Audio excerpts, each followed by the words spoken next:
Hari ini Komisi Pemilihan Umum akan segera mengumumkan hasil pemilu legislatif maupun Pilpres 2024. Yang menarik kita cermati adalah hasil pemilu Pilpres. Meskipun sebetulnya kita sudah tahu apa yang akan diumumkan oleh Komisi Pemilihan Umum terlepas dari angka-angka yang akan disampaikan. Tetapi kita semua tahu KPU akan mengumumkan bahwa pemenang Pilpres kali ini adalah pasangan Prabowo Gibran. Haruskah kita mengucapkan selamat bagi kedua pasangan ini, ataukah harus kita biarkan atau menunggu apa yang akan terjadi? Saya secara pribadi belum ingin menyatakan selamat, belum mau menyatakan selamat, meskipun Pak Prabowo saya pernah mendampingi beliau 2019 sebagai juru bicara di Pilpres, dan Gibran pernah saya ketemu pada saat bapaknya masih baru mencalonkan diri Capres 2014 lalu. Saya pernah bertemu dengan keluarga itu. Tapi yang menarik bagi saya sekarang adalah kira-kira apakah akan diterima hasil pemilu ini. Menurut saya saksi-saksi nanti dari pasangan 01 maupun 03 tidak akan menandatangani hasil rekapitulasi yang akan diumumkan oleh Komisi Pemilihan Umum, dan KPU meskipun deadlock akan tetap mengumumkan hasil rekapitulasi. Dan saat ini kita tahu masih ada 2 provinsi yang belum selesai direkapitulasi karena kondisi keamanan, di salah satunya Provinsi Papua di sana. Nah, lantas kira-kira langkah apa yang akan diambil oleh pasangan 01-03? Ini akan menjadi pertarungan yang rumit nantinya. Saya percaya bahwa 01 maupun 03 akan mengajukan gugatan di Mahkamah Konstitusi, dan sengketanya bukan tentang selisih perhitungan suara, tetapi sengketa yang akan diadukan itu adalah bahwa pemilu ini telah dilaksanakan secara curang oleh Komisi Pemilihan Umum dan curang oleh lembaga-lembaga negara, salah satunya lembaga kepresidenan. Pak Jokowi sebagai presiden maupun sebagai pribadi tampak jelas terlibat di dalam pemenangan pasangan 02. Belum lagi para pejabat-pejabat menteri, kepala lembaga kementerian yang berpihak secara terang-terangan dan menjadi tim sukses Prabowo Gibran. Ditambah lagi sinyalir-sinyalir dugaan-dugaan keterlibatan lembaga-lembaga negara yang lain untuk memenangkan 02 atas perintah penguasa. Dan ini akan menjadi polemik yang akan sangat serius nanti dibahas di Mahkamah Konstitusi. Lantas apa yang akan terjadi di Mahkamah Konstitusi? Saya melihat satu-satunya jalan sekarang adalah memberikan dukungan moral kepada hakim Mahkamah Konstitusi dalam bentuk gerakan parlemen jalanan, dalam bentuk gerakan pengadilan rakyat, dalam bentuk gerakan masyarakat harus turun ke jalan.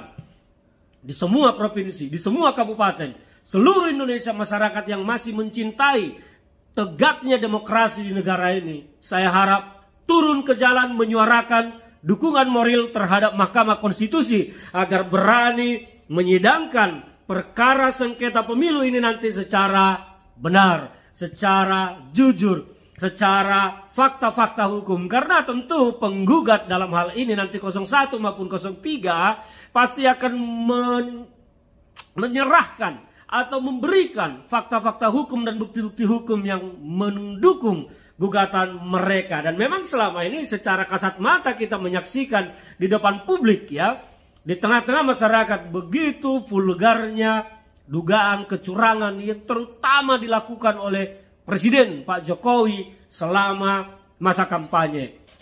Kita melihat seolah-olah hanya Provinsi Jawa Tengah yang ada di Indonesia ini. Pak Jokowi bertahan di Jawa Tengah minggu ke minggu dengan segala macam bansosnya di sana. Tapi sekarang Jawa Tengah kebanjiran, saya belum melihat Jokowi hadir di sana memberikan bantuan sosial. Di mana Pak Jokowi dan bansosnya? Apakah karena Prabowo Gibran sudah menang akhirnya tidak turun lagi ke sana? Dan inilah yang akan menjadi fakta-fakta yang akan disajikan dalam persidangan nanti. Sekali lagi, bagaimana dengan teman-teman yang mulia para hakim Mahkamah Konstitusi? Mungkin nanti yang menyidangkan ini hanya 8 orang dari 9 hakim, karena si paman Gibran atau Pak Usman kemungkinan besar tidak akan ikut menyidangkan, karena kalau tidak salah keputusan kode etik melarang Pak Usman untuk ikut menyidangkan perkara sengketa Pilpres karena dinilai, ditenggarai terjadi konflik interest. Jadi 8 hakim ini nanti bagaimana komposisinya? Siapa yang akan pro kepada tegaknya demokrasi dan siapa yang akan pro mencilat kepada kekuasaan untuk mengamankan pribadi dan dirinya masing-masing? Kita tidak tahu.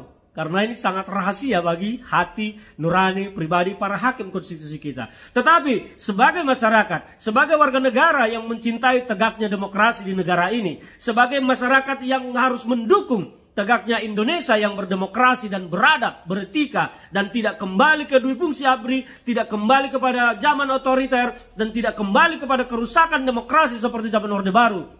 Maka kita masyarakat harus turun berbondong-bondong ke jalan, memberikan dukungan moral kepada Mahkamah Konstitusi untuk menyidangkan perkara itu nanti, perkara sengketa Pilpres ini dengan baik, dengan jujur, dan dengan berani. Katakan salah apabila salah, katakan benar apabila benar. Saya percaya para hakim konstitusi, hakim MK ini masih banyak yang punya hati nurani dan mencintai Indonesia ini dengan luar biasa. Sehingga tidak akan terpengaruh atau mungkin dengan tekanan segala macam dari penguasa. Saya percaya hakim-hakim Mahkamah Konstitusi akan berdiri di atas kebenaran untuk menegakkan kebenaran di negara ini.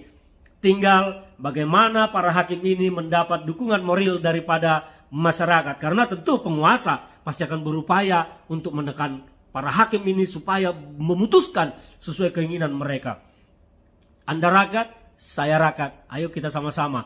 Kita dukung Mahkamah Konstitusi untuk menyidangkan sengketa ini dengan benar dan adil. Kalau memang pasangan 02 atau lembaga negara dinyatakan telah berpihak, maka Mahkamah Konstitusi kita dukung untuk membatalkan hasil pemilu 2024 yang sudah dilaksanakan 14 Februari 2024 yang lalu. Anda mau di pihak mana?